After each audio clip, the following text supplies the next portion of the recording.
Hey everyone, it's Stefan again. Welcome to a new segment called Listening with New Ears. Giant orange records. It wasn't until I played the footage back that I noticed the theme. Everything I listened to this week was about Heartbreak. Led Zeppelin's Heartbreaker,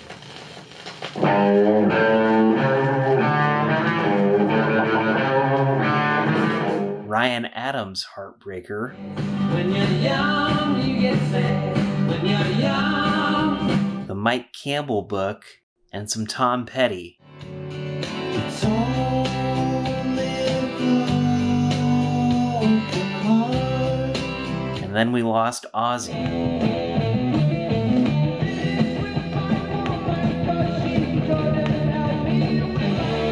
Funny how music finds a way to say what you're feeling even before you know you're feeling it. Sometimes music just hits you like that. Slaps you in the face when you least expect it.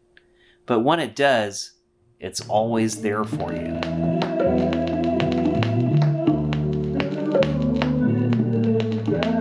These are records I've already owned, but haven't really sat down with in a long time, sometimes years. As a musician and collector, I find that as my ears grow, whether it's from playing more music, upgrading my stereo, or just changing as a person, I hear things I didn't notice before. So today I want to talk about 4 albums I've been revisiting lately that really hit me in new ways. First up is Paranoid by Black Sabbath.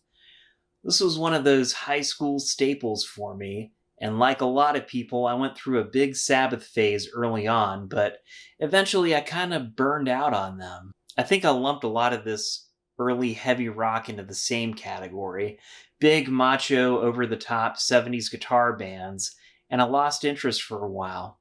But recently, with the news of Ozzy's passing, I found my old copy again and threw it on, and man, it just knocked me out.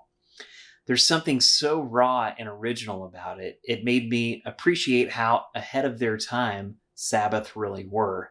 The riffs, the lyrics, even the production, it's dark and weird and groovy in ways I didn't fully appreciate before. This is actually the only Sabbath record I still own, and it reminded me of why it's my favorite. I actually found this copy in a cardboard box on the side of the road, going somewhere through a neighborhood, and I saw this box on the side of the road, and I was like, ooh, that looks like records. So I kind of did a double take, stopped the car, put it in reverse, and I was like, heck yeah, it's a bunch of records. So I just threw the whole box in there, and some of them were keepers. This is probably one of the best ones of the whole bunch, and again, this copy has some pretty significant scratches on it, but it's at least an early pressing, and it's cut loud, and it sounds great. And listening to Paranoid kind of sent me down this rabbit hole of other early heavy records. So next, I pulled out my RL cut copy of Led Zeppelin 2. I got this pressing about a year ago and hadn't spent a ton of time with it yet. But it's one of those records where even if you're a little bit into sound quality, the RL mix just hits different. It's night and day compared to my other copy. It's like the band is in the room with you, especially on this new to me Harman Kardon 330B receiver. Even though this copy is probably a G+, it totally smokes my other normal copy of this record. I especially locked into Ramble On, which has always been my favorite track on the album. There's this producer on YouTube who broke it down recently, showing all the layers of the guitar overdubs, vocal textures, and it really inspired me. Since I'm knee-deep into remixing some of my own band songs right now, it gave me some great ideas about restraint, dynamics, and how to build a song through arrangement rather than just volume. Shifting gears completely, this next one is Heartbreaker by Ryan Adams. Oh, look, I got the t-shirt. It's probably my favorite album of his, and I've been listening to it for a long time. I found this vinyl copy last fall in Athens, Georgia at Low Yo-Yo Stuff. This album is so incredibly well produced, and I revisited it recently before catching the 25th anniversary tour in Fort Lauderdale. It was kind of a bittersweet experience because Ryan came out and played for just 36 minutes before stopping. He said he was struggling with Meniere's disease and didn't want to give a half-baked performance, which I totally get, even if I was a little bit disappointed.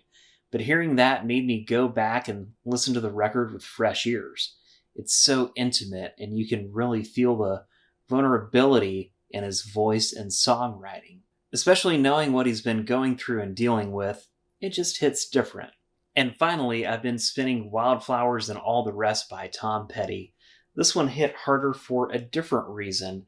After reading Mike Campbell's autobiography, Heartbreaker, it gave me a whole new appreciation for the band, their dynamic, and what went into these songs. Wildflowers has always been a beautiful album, but now I hear it with all these stories in the back of my head about the recording process, the band tensions, and Tom's personal life at the time. It made me want to revisit not just this album, but a lot of his catalog.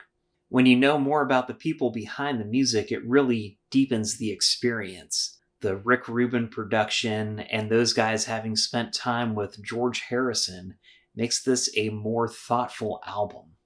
My favorite songs on the bonus disc are Something Could Happen and Leave Virginia Alone. I feel like those are so good they could have totally been on the album, and it would have fit right in.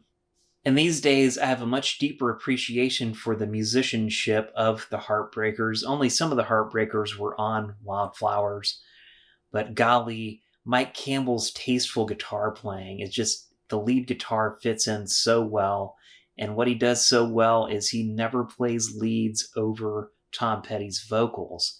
And also, I have a real appreciation for the genius of Benmont Tench's keyboard playing, the way he weaves the keyboard parts in between the guitar parts and the vocals.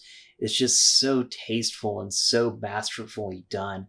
That guy really is a genius. And one thing that Mike Campbell mentioned in the book Heartbreaker is that when Benmont was fairly young, maybe it's like 10 or 12 or something, they would hang out at a music store in Gainesville, and at that age, he played the entire Beatles Sgt. Pepper album on a keyboard in the back of the music store.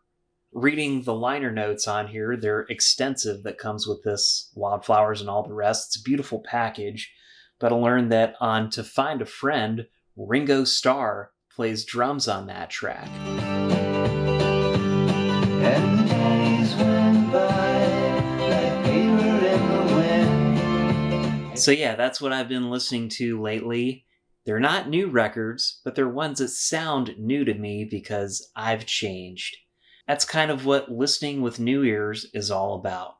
Let me know if you've revisited any records lately that hit differently than they did the first time.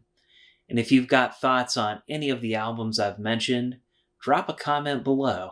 I'd love to hear it. Orange, giant, orange, giant, orange, giant, orange, giant, orange.